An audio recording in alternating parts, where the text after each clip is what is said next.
शहर से बहुत दूर एक गांव था। उस गांव में एक बरगद का पेड़ था। उस पेड़ पर एक झूला लटका हुआ था, लेकिन कोई भी गांव वाला उस झूले पर बैठने की हिम्मत नहीं करता था। एक दिन घसीटा और उसकी पत्नी निर्मला सो रहे होते हैं। तभी उन्हें खिड़की से किसी के रोने की आवाज आती है। इस वजह से घसीटा की नींद खुल जाती है। अरे ये कौन है? हे भगवान, लगता है ये आवाज उसी बरगद के पेड़ की तरफ से आ रही है। अरे निर्मला, जल्दी उठो, देखो ना, आज फिर से वही रोने की आवाज आ रही है। हे भगवान, ये रोने की आवाज तो उसी झूले की तरफ से आ रही है। तुम डरो नहीं, मैं अभी देखता हूँ। फिर घसीटा खिड़की की तरफ जाता है तो उसकी आंखें फटी की फटी रह जाती हैं।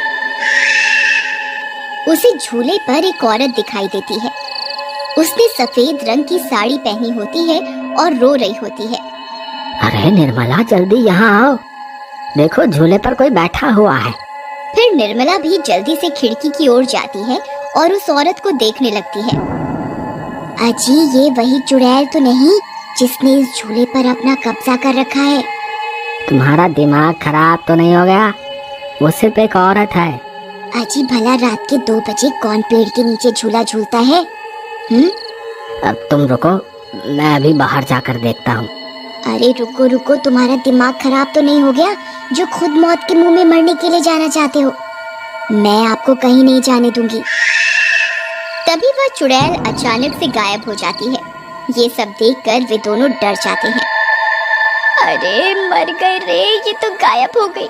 मैंने आपसे कहा था ना जी, ये कोई आम औरत नहीं है। तुम सही कहती हो निर्मला, इस झूले में जरूर कोई गड़बड़ है, तभी कोई गांव वाला इसके आसपास जाने में भी डरता है। अजी, आज तक तो हमने इस झूले के बारे में सिर्फ अफवाहें ही सुनी थी। आज तो अपनी आंखों से देख लिया। मैं अब इस घर में और नहीं रहने वाली। फिर अगले दिन निर्मला का भाई अपनी पत्नी के साथ शहर से उसके घर आता है। अरे निर्मला बहन, तुम कहाँ हो? अरे भाई, तुम आज तुम्हें अपनी बहन की याद कैसे आ गई? बस ऐसे ही, बहुत दिन हो गए थे तो मैंने सोचा अपनी प्यारी बहन से मिल लूं आज। फिर वे लोग पूरा दिन हंसी मजाक करके बिता देते हैं। और फिर रात होने पर, बबलू भाई, तुम नीलू के साथ इस कमरे में सो जाओ, हम साथ वाले कमरे में सो जाते हैं। और हाँ, तुम्हें किसी चीज की जरूरत हो तो मुझे बता देना। फिर इतना बोलकर निर्मला अपने कमरे में सोने के लिए चली जाती है। फिर कुछ देर के बाद नीलू की नजर खिड़की के बाहर उस झूले पर पड़ती है। अजी, इधर आइए, वो देखिए, वो पेड़ के नीचे एक झूला लगा हुआ है। हमारे शहर में तो ऐसा कहीं देखने को नहीं मिलता। चलिए ना, मेरा बहुत मन है झूला झूलने का, चलिए ना। अरे रुको रुको, अभी तो रात हो गई है, सुबह होते ही झूल लेना, अभी सो जाओ। फिर इतना बोलकर बबलू सोने चला जाता है, लेकिन नीलू उसी झूले को देखती रहती है। अजी सुनिए ना, चलिए ना, मेरा बहुत मन है। लेकिन बबलू नीलू की बात को अनसुना कर देता है और सो जाता है। फिर नीलू सोचती है, अरे ये झूला तो एकदम घर के पीछे ही है, मैं खुद ही चली जाती हूँ। फिर इतना सोचकर नीलू घर से अकेले ही निकल पड़ती है और सीधा उस झूले के पास पहुंच जाती है। अरे वाह, जैसा मैंने सोचा था ये तो बिल्कुल वैसा ही निकला। आज तो मजा ही आ गया। फिर नीलू उस झूले पर बैठ जाती है और झूला झूलने लगती है और गाना गाने लगती है। पंछी बनूं, उड़ती फिरूं मस्त गगन में, आज मैं आजाद हूँ दुनिया के चमन में।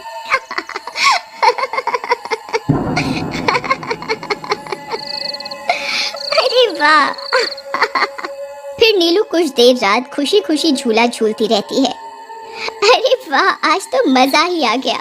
चलो अब घर चलती हूँ, अगर इनकी नींद खुल गई तो ये बहुत नाराज हो जाएंगे। फिर जैसे ही नीलू उस झूले से उतरने लगती है तो उसे महसूस होता है कि किसी ने उसे पकड़ कर रखा है और वो झूले से नीचे नहीं उतर पा रही। वो बहुत डर जाती है। अरे अरे ये क्या, कौन है जिसने मुझे पकड़ कर रखा है? वो इधर उधर देखती है लेकिन उसे कोई दिखाई नहीं देता। अरे मर गई रे, मैं इस झूले से क्यों नहीं उतर पा रही? बचाओ बचाओ, कोई है? अजी सुनते हो, मेरी मदद करो। तभी नीलू की आवाज सुनकर बबलू की नींद खुल जाती है। निर्मला और घसीटा भी उठ जाते हैं और भागते हुए बबलू के पास आते हैं। अरे बबलू, ये तो नीलू की आवाज थी ना, वो कहाँ है? तभी घसीटा की नजर उस झूले पर पड़ती है।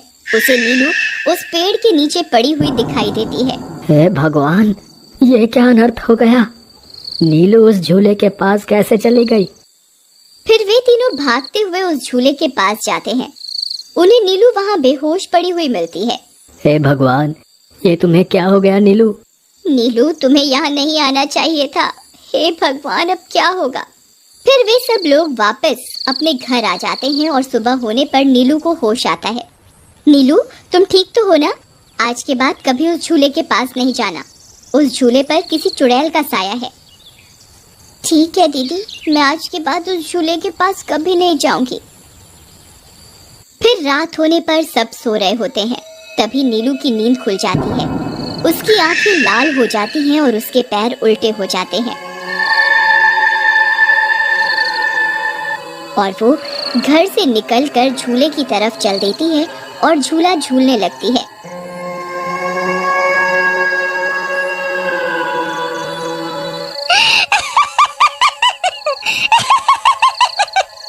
उसकी हंसी सुनकर उन सब की नींद खुल जाती है।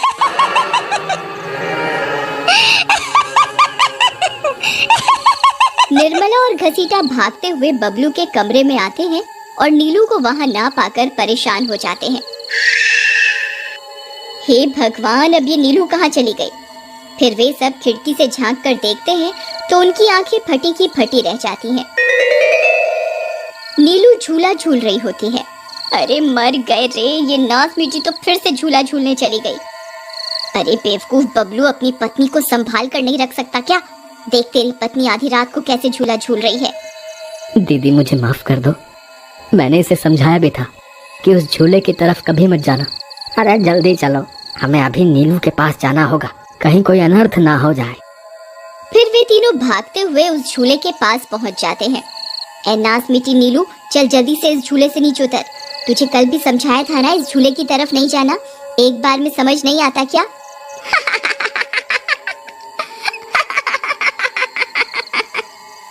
जरा इसके पैरों की तरफ तो देखो। अरे मर गए रे, ये तो चुड़ैल बन गई है। अरे मर गए रे, मेरी बीवी तो चुड़ैल बन गई। अब क्या होगा? अरे भागो रे भागो, सब अपनी जान बचाकर भागो। अरे मैं तो जीते जी विधवा बन गया। अरे मेरी बीवी तो चुड़ैल बन गई। फिर वे तीनों वहाँ से भाग जाते हैं। तभी उन्हें रास्ते में कुछ गांव वाले मिलते हैं। अरे घसीटा भाई, क्या हुआ? इतनी रात गए कहाँ भागे जा रहे हो? अरे भाई, इसकी पत्नी नीलू शहर से आई थी और रात को वो बरगद के पेड़ के नीचे बंधे झूले पर झूला झूलने चली गई। अब उस चुड़ैल ने उसके शरीर पर अपना कब्जा कर लिया है। हे भगवान, ये क्या अनर्थ हो गया? चलो हम सब मिलकर अभी वहाँ चलते हैं। फिर वे सब गांव वाले मिलकर वहाँ पहुँच जाते हैं। नीलू अभी भी झूला झूल रही होती है। ए चुड़ैल, बस बहुत हो गया। तूने हम गांव वालों को बहुत परेशान किया है। तेरी वजह से कोई भी रात को इस रास्ते से गुजरने की हिम्मत नहीं करता था, लेकिन बस आज तेरा खेल खत्म करके ही रहेंगे। चलो भाइयों, आज इस चुड़ैल को जिंदा नहीं छोड़ना बता रहे हैं। भाइयों, हमें इस झूले को इस पेड़ से काट कर अलग करना होगा। फिर कुछ गांव वाले खंजर से झूले की रस्सी तोड़ देते हैं। झूला टूटते ही नीलू नीचे गिर जाती है और चुड़ैल गुस्से में नीलू के शरीर से बाहर निकल जाती है। हे गांव वालों, ये तुमने सही नहीं किया, अब तुम सब मरोगे। भाई जल्दी से इस झूले में आग लगा दो, हो सकता है इस झूले के जलने से ये चुड़ैल भी मर जाए।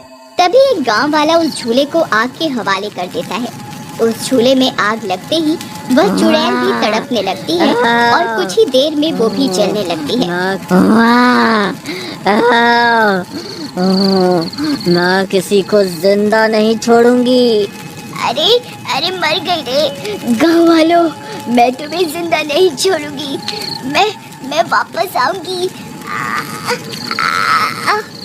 फिर देखते ही देखते चुड़ैल जलकर राख हो जाती है और गांव वालों को उस भूतिया झूले से छुटकारा मिल जाता है।